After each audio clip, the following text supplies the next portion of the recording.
अब हमारे पास क्वेश्चन है कि ए वेक्टर दी क्या बोलेंगे, अब हमारे पास क्वेश्चन है कि ए मैट्रिक्स दिया हुआ है 0 1 0 0 और हम लोगों को ए मैट्रिक्स की पावर 2023 निकालना है। मतलब ए मैट्रिक्स को मल्टीप्लाई करना है कितने बार, 2023 टाइम्स। तो इतना करना तो पॉसिबल नहीं है हम लोगों के लिए, बहुत लेंथी टाइम लग जाएगा, ये बहुत लंबा हो जाएगा। ठीक है, तो हम लोग कैसे निकालें, हम लोग चेक करेंगे कि ए स्क्वायर किसके इक्वल आ रहा है। तो ए स्क्वायर का मतलब ए मल्टीप्लाई में ए।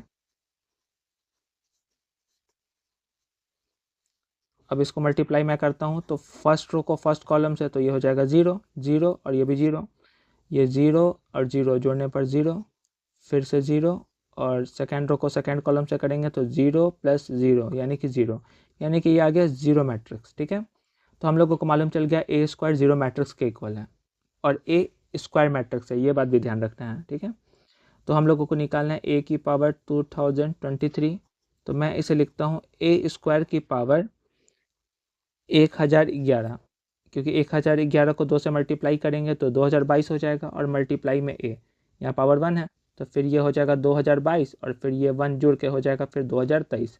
अब ये 0 मैट्रिक्स है, अब 0 मैट्रिक्स की पावर, अगर 0 मैट्रिक्स स्क्वायर मैट्रिक्स भी होता है, अगर है square matrix, non square matrix भी 0 मैट्रिक्स हो सकता है, ये भी 0 मैट्रिक्स हो सकता है। तो अगर 0 मैट्रिक्स स्क्वायर मैट्रिक्स है तो उसकी पावर कुछ भी हम लोग रख दे तो 0 ही मैट्रिक्स आता है। तो ये हो गया 0 मैट्रिक्स मल्टीप्लाई में ए। अब 0 मैट्रिक्स ये भी स्क्वायर है, ये भी स्क्वायर है और सेम ऑर्डर का है, ये भी 2/2 ऑर्डर का है और ए मैट्रिक्स भी 2/2 ऑर्डर का है, तो मल्टीप्लाई तो हो जाएगा ये, क्योंकि इसका कॉलम इसके रो के इक्वल है। ठीक है, तो अब 0 मैट्रिक्स से मल्टीप्लाई करेंगे तो ये वापस से बन जाएगा 0 मैट्रिक्स, तो हमारा आंसर हो जाएगा सी।